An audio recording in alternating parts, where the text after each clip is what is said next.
What's going on, Mousetrap? Is a Teslamouse here being a Wi-Fi battle against Megasablo, aka Jose, in the RU tier. And he has battled me quite a few times on my stream, and he's mostly battled me in OU, but this is the one exception that he made, because I guess he wanted to try out an RU team.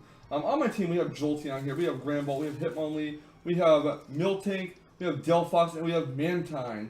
He has running himself a Kecleon, a Drapion, a Tangrowth, a Gastrodon, an Aggron, and a Uxie. He has 3 possible rock setters in the way of Kecleon, Aggron, and Uxie. And Aggron is pretty deadly in the RU tier. Choice Band Rockhead is nothing to sneeze at, and also Uxie is a very bulky Pokemon. Gastrodon walls out my Jolteon unless it's my Hidden Power Grass one, which unfortunately, on this RU team, I don't have Hidden Power Grass Jolteon, I have Hidden Power Water, so rip the dream. Tangrowth walls out Jolteon pretty well, and basically what I need to do is I need to get rid of stuff like Tangrowth and Gastrodon so I can get ready for a Hitmonlee sweep on Burn, because Hitmonlee cannot hit Tangrowth very hard, even with Blaze Kick or Poison Jab, and Gastrodon can just burn Hitmonlee with Scald or even knock it out after a -1 from close combat, so that's what I need to do here. I also want to keep rocks off his side of the field, so I got my Defog Mantine here. But there's 3 possible rock stars. You never know which one could be the rock star. So we're going to go ahead and jump right into this battle and see how I fare in the RU battle against Megasablo. My opponent's going to lead off with his Kecleon. I'm going to lead off with my Jolteon here. I was hoping I'd just go right for rocks, so I decided to try to Volt Switch out. But unfortunately, my opponent's going to go right for the Fake Out, and it's Life Orb boosted. Not only does Jolteon have poor physical defense, but it was also sad, so that's why I did almost half.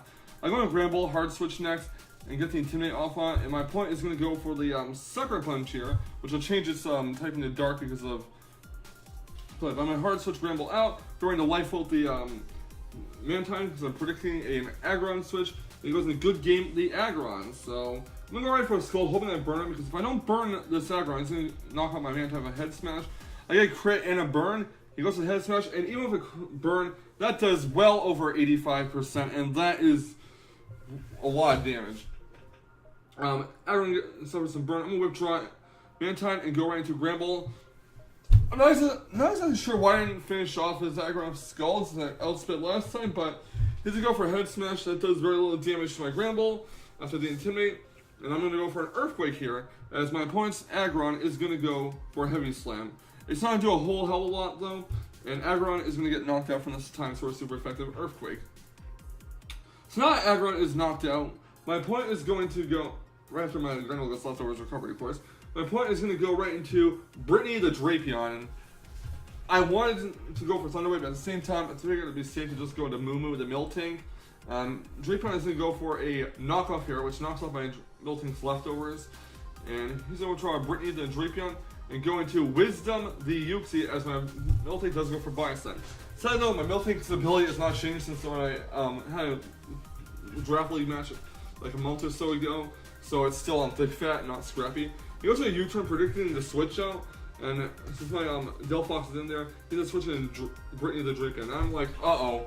He sent out a Dark type against my Delphox. And my Pursuit Trap, I withdraw on Drapion, Delphox, and he's going to go Moo Moo, and he is fortunately not Pursuit Trapping my Delphox.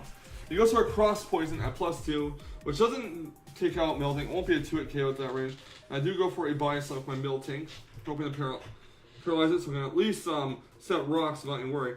Go for a second Body Slam, hits the Drapion, sadly does not paralyze. So I'm going to go for a Cross Poison, and that's going to knock out my Miltank at this range. And sadly I do not get my rocks up, but that's fine. I might have to defog rocks later, so it'll probably be a waste. Going to send out Jolteon here, going to go right for the Volt Switch. I don't know if the crit mattered because that was a Life Orb boosted Volt Switch, but it does knock out the Drapion nonetheless. I'm going to switch Jolteon out because it's mandatory to after use Volt Switch, and go into Delphox. Delphox is free to be out here since there's no more Drapion to worry about. And here comes Camel the Kecleon. Going to Hard Switch on going to Gramble, get the Intimidate off because I know this thing packs Shadow Sneak and Sucker Punch. It does go for a Fake Out here, and Gramble's going to heal the leftovers. And I'm going to Hard Switch Gramble out and go into Life Float the Mantine, expecting a switch out. He goes into Tangrowth, and, well, this is not the ideal matchup for my Mantine. It's not the worst. So I do go for Air Slash, see how much damage I can do to Tangrowth. It does about 50%, and Tangrowth can go for a knockoff. Tangrowth looks really mad when it does go for knockoff though. But Tangrowth gets healed with leftovers. He's going to draw his Tangrowth, and he's going to go into his Houston Astro, the Gastrodon. And I do hit it with an Air Slash. Sadly though, I do not have my Hidden Grass Jolteon on this team, so I can't really switch Jolteon out using power. Well, I can, but that just activates Storm Drain. So I do go for a Toxic with my Mantine. He goes to Ice Beam, and that does knock out my Mantine, even though Mantine is especially defensive. Gastrodon gets healed leftovers, but it's badly poisoned, which is fantastic. And I'm going to actually send out my Delphox next. Now, I'm going to go for a Grass Knot here, I believe. And he's actually going to withdraw his Gastrodon since he knows that something's up. No, I actually go for Trick, predicting the switch in Uxie. That's what I do. So, Uxie does get the Choice Scarf, and my Delphox doesn't get the Light Clay. Sadly, though, nothing on my team has like screens or reflect or anything like that, so the Light Clay won't really serve me that much of a purpose. But I go for a Heat Wave on the Gastrodon, and he's like, oh, you don't have a Grass Wave. I didn't use it when I switched out Gastrodon. It must be safe to come in with my Gastrodon. Well, after Gastrodon takes some poison damage, he's going to find out that that is in fact not true, as my Delphox will go for a Grass Knot and knock out the Gastrodon. Next up comes Camel the Kecleon. Not digging Delphox being Sucker Punch or Shadow Sneak by it, so I'm going to switch in Gramble once again. Get the Intimidate off on the Kecleon, making it a -1 attack. Goes to the Shadow Sneak. Obviously, Protein makes it into a Ghost type. Very glad I did not keep it out. Gramble gets healed leftovers, and he's going to withdraw his Kecleon, and he's going to go into Wisdom the Uxie, as I do go for a Thunder Wave with my Gramble. Now, this Uxie is locked into one move because it has a Choice Scarf on it. And this Choice Scarf is mitigated by the Thunder Wave. Go for the Play Rough, doesn't do much at all. And Uxie goes for Thunder Wave, which means Uxie is locked into it. This will give me a free turn to go for Heal Bell and Heal Bell off that Thunder Wave. He's going to withdraw his Uxie and go into Tangrowth.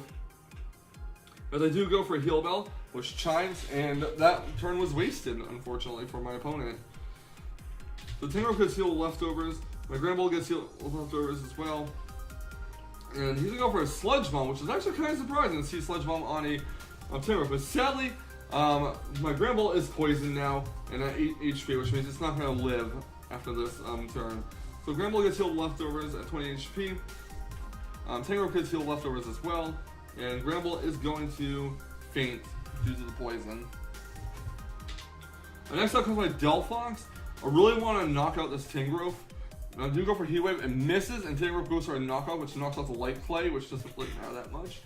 But yeah, Tangrowth gets healed leftovers again. I'm going for a second Heat Wave with Delphox, and Delphox will knock it out. Delphox steals the leftovers from the Tangrowth because of Magician. This is one time when I have Magician instead of Blaze, and it benefits me. So I'm going to stack up my Delphox here, as my opponent's Kecleon will go for Shadow Sneak. I don't really want to switch anything into it. Next out will come, after it takes Life Orb damage, Hitmonlee. Now, I'm going to go for a knockoff, as my opponent's probably expecting something else. It goes into Wisdom to Uxie, and the knockoff will knock off the Choice Scarf from Uxie, which is unfortunate, but it is what it is. We're going to try Hitmonlee here. I'm going to go into Jolteon expecting a possible Thunder Wave, and my opponent's Uxie is paralyzed, so it doesn't even matter. My Jolteon will go for Thunder Wave, or Thunderbolt rather, and knock out the Uxie. And take Life Orb Recoil. Next out will come Camo the Kecleon. Kecleon is going to go for Fake Out. That will definitely knock out my Jolteon from that range. It's fine. And I'm going to send out my Hitmonlee next. And I'm going to predict that it will go for a Sucker Punch. A Shadow Sneak to negate Fake Out. Or not, actually. I'm going to go for Fake Out, knocks it down to low yellow health. I'm predicting to go for a Shadow Sneak, so I'm going to go for Knockoff instead, so don't waste the turn. And that Shadow Sneak does a lot, and Knockoff will knock out the Kecleon, and that is GG. So that was a very good RU battle. Unfortunately, myself predicting the Shadow Sneak at the end was a winner, because had I not, I went for the safe play with close combat, I would have most likely lost because of that Shadow Sneak damage, and nearly half, if not half, to my Hitmonlee. But it was a great battle. I believe Megasablo doesn't play the RU tier at much, if at all. But fortunately, we did have a close battle that I was able to post on YouTube, and that was a fantastic game. So, a good game, Megasablo. Thank you so much for the battle, and thank you all for watching this RU battle. Leave a like, comment, subscribe, want to see more fantastic Walking Battle action, and I will catch you on the flip side. And remember, stay salty, Rage Squares. Stay salty. Whoop, whoop.